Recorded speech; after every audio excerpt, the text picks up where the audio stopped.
Kejadian 32. Yakub takut bertemu dengan Esau. Yakub melanjutkan perjalanannya, lalu bertemulah malaikat-malaikat Allah dengan dia. Ketika Yakub melihat mereka, berkatalah ia, "Ini bala tentara Allah." Sebab itu dinamainyalah tempat itu Mahanaim. Sesudah itu Yakub menyuruh utusannya berjalan lebih dahulu mendapatkan Esau kakaknya ke tanah Seir, daerah Edom. Ia memerintahkan kepada mereka, "Beginilah kamu katakan kepada tuanku, kepada Esau. Beginilah kata hambamu Yakub, aku telah tinggal pada Laban sebagai orang asing dan diam di situ selama ini. Aku telah mempunyai lembu sapi, keledai dan kambing domba, budak laki-laki dan perempuan. Dan aku menyuruh memberitahukan hal ini kepada tuanku supaya aku mendapat kasihmu." Kemudian pulanglah para utusan itu kepada Yakub dan berkata, "Kami telah sampai kepada kakakmu, kepada Esau, dan ia pun sedang di jalan menemui engkau, diiringi oleh 400 orang." Lalu sangat takutlah Yakub dan merasa sesak hati. Maka dibaginyalah orang-orangnya yang bersama-sama dengan dia, kambing dombanya, lembu sapi dan untanya menjadi 2 pasukan. Sebab pikirnya, jika Esau datang menyerang pasukan yang satu sehingga terpukul kalah, maka pasukan yang tinggal akan terluput. Kemudian berkatalah Yakub, "Ya Allah nenekku Abraham dan Allah ayahku Ishak, ya Tuhan yang telah berfirman kepadaku, pulanglah ke negerimu serta kepada sanak saudaramu dan aku akan berbuat baik kepadamu. Sekali-kali aku tidak layak untuk menerima segala kasih dan kesetiaan yang engkau tunjukkan kepada hambamu ini, sebab aku membawa hanya tongkatku ini waktu aku menyeberangi sungai Yordan ini, tetapi sekarang telah menjadi 2 pasukan. Lepaskanlah kiranya aku dari tangan kakakku, dari tangan Esau, sebab aku takut kepadanya. Jangan-jangan ia datang membunuh aku, juga ibu-ibu dengan anak-anaknya. Bukankah engkau telah berfirman, tentu aku akan berbuat baik kepadamu dan menjadikan keturunanmu sebagai pasir di laut, yang karena banyaknya tidak dapat dihitung." Lalu bermalamlah ia di sana pada malam itu. Kemudian diambilnyalah dari apa yang ada padanya suatu persembahan untuk Esau kakaknya, yaitu 200 kambing betina dan 20 kambing jantan, 200 domba betina dan 20 domba jantan, 30 unta yang sedang menyusui beserta anak-anaknya, 40 lembu betina dan 10 lembu jantan, 20 keledai betina dan 10 keledai jantan. Diserahkannyalah semuanya itu kepada budak-budaknya untuk dijaga, tiap-tiap kumpulan tersendiri, dan ia berkata kepada mereka, "Berjalanlah kamu lebih dahulu, dan jagalah supaya ada jarak antara kumpulan yang satu dengan kumpulan yang lain." Diperintahkannyalah kepada yang paling di muka, "Apabila Esau kakakku bertemu dengan engkau dan bertanya kepadamu, 'Siapakah tuanmu dan kemanakah engkau pergi, dan milik siapakah ternak yang di depanmu itu?' Jawablah, 'Milik hambamu Yakub. Inilah persembahan yang dikirim kepada tuanku Esau, dan Yakub sendiri pun ada di belakang kami.'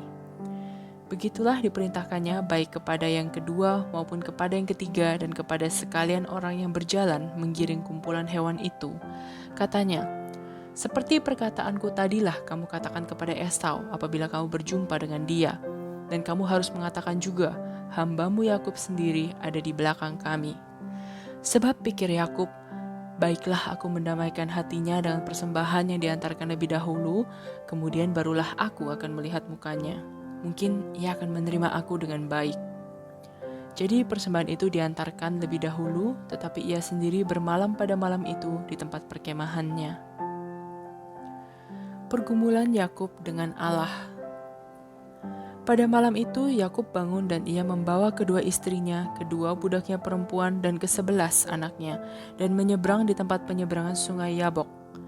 Sesudah ia menyeberangkan mereka, ia menyeberangkan juga segala miliknya. Lalu tinggallah Yakub seorang diri, dan seorang laki-laki bergulat dengan dia sampai fajar menyingsing. Ketika orang itu melihat bahwa ia tidak dapat mengalahkannya, ia memukul sendi pangkal paha Yakub, sehingga sendi pangkal paha itu terpelecok ketika ia bergulat dengan orang itu. Lalu kata orang itu, "Biarkanlah aku pergi, karena fajar telah menyingsing." Sahut Yakub, "Aku tidak akan membiarkan engkau pergi jika engkau tidak memberkati aku." Bertanyalah orang itu kepadanya, "Siapakah namamu?" Sahutnya, Yakub.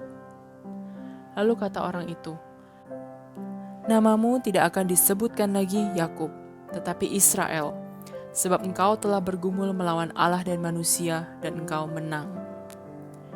Bertanyalah Yakub, katakanlah juga namamu. Tetapi sahutnya, mengapa engkau menanyakan namaku? Lalu diberkatinyalah Yakub di situ. Yakub menamai tempat itu Peniel, sebab katanya, aku telah melihat Allah berhadapan muka, tetapi nyawaku tertolong. Lalu tampaklah kepadanya matahari terbit ketika ia telah melewati Peniel, dan Yakub pincang karena pangkal pahanya. Itulah sebabnya sampai sekarang orang Israel tidak memakan daging yang menutupi sendi pangkal paha, karena dia telah memukul sendi pangkal paha Yakub pada otot pangkal pahanya. Kejadian 33. Yakub berbaik kembali dengan Esau.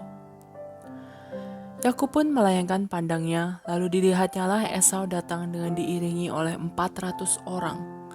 Maka diserahkannyalah sebagian dari anak-anak itu kepada Lea dan sebagian kepada Rahel serta kepada kedua budak perempuan itu. Ia menempatkan budak-budak perempuan itu beserta anak-anak mereka di muka, Lea beserta anak-anaknya di belakang mereka, dan Rahel beserta Yusuf di belakang sekali.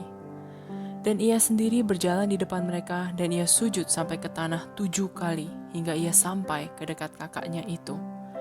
Tetapi Esau berlari mendapatkan dia, didekapnya dia, dipeluk lehernya dan diciumnya dia. Lalu bertangis-tangisanlah mereka. Kemudian Esau melayangkan pandangnya. Dilihatnyalah perempuan-perempuan dan anak-anak itu. Lalu ia bertanya, siapakah orang-orang yang beserta engkau itu? Jawab Yakub, anak-anak yang telah dikaruniakan Allah kepada hamba-Mu ini. Sesudah itu mendekatlah budak-budak perempuan itu beserta anak-anaknya. Lalu mereka sujud. Mendekat jugalah Lea beserta anak-anaknya, dan mereka pun sujud. Kemudian mendekatlah Yusuf beserta Rahel, dan mereka juga sujud. Berkatalah Esau, apakah maksudmu dengan seluruh pasukan yang telah bertemu dengan aku tadi? Jawabnya, untuk mendapat kasih tuanku. Tetapi kata Esau, aku mempunyai banyak adikku, peganglah apa yang ada padamu. Tetapi kata Yakub, janganlah kiranya demikian. Jikalau aku telah mendapat kasih-Mu, terimalah persembahanku ini dari tanganku. Karena memang melihat mukamu adalah bagiku serasa melihat wajah Allah, dan engkau pun berkenan menyambut aku. Terimalah kiranya pemberian tanda salamku ini yang telah kubawa kepadamu. Sebab Allah telah memberi karunia kepadaku, dan aku pun mempunyai segala-galanya. Lalu dibujuk-bujuknyalah Esau sehingga diterimanya. Kata Esau, baiklah kita berangkat berjalan terus, aku akan menyertai engkau. Tetapi Yakub berkata kepadanya, Tuanku maklum bahwa anak-anak ini masih kurang kuat, dan bahwa beserta aku ada kambing domba dan lembu sapi yang masih menyusui. Jika diburu-buru 1 hari saja, maka seluruh kumpulan binatang itu akan mati. Biarlah kiranya tuanku berjalan lebih dahulu dari hamba-Mu ini. Dan aku mau dengan hati-hati beringsut maju menuju langkah hewan yang berjalan di depanku dan menurut langkah anak-anak, sampai aku tiba pada tuanku di Seir. Lalu kata Esau, kalau begitu, baiklah aku tinggalkan padamu beberapa orang dari pengiringku. Tetapi aku berkata, tidak usah demikian, biarlah aku mendapat kasih tuanku saja. Jadi pulanglah Esau pada hari itu berjalan ke Seir. Tetapi Yakub berangkat ke Sukot, lalu mendirikan rumah dan untuk ternaknya dibuatnya gubuk-gubuk. Itulah sebabnya tempat itu dinamai Sukot. Dalam perjalanannya dari Padan Aram sampailah Yakub dengan selamat ke Sikem di tanah Kanaan. Lalu ia berkemah di sebelah timur kota itu. Kemudian dibelinyalah dari anak-anak Hemor bapa Sikem sebidang tanah, tempat ia memasang kemahnya dengan harga 100 kesita. Ia mendirikan mezbah di situ dan dinamainya itu Allah Israel ialah Allah.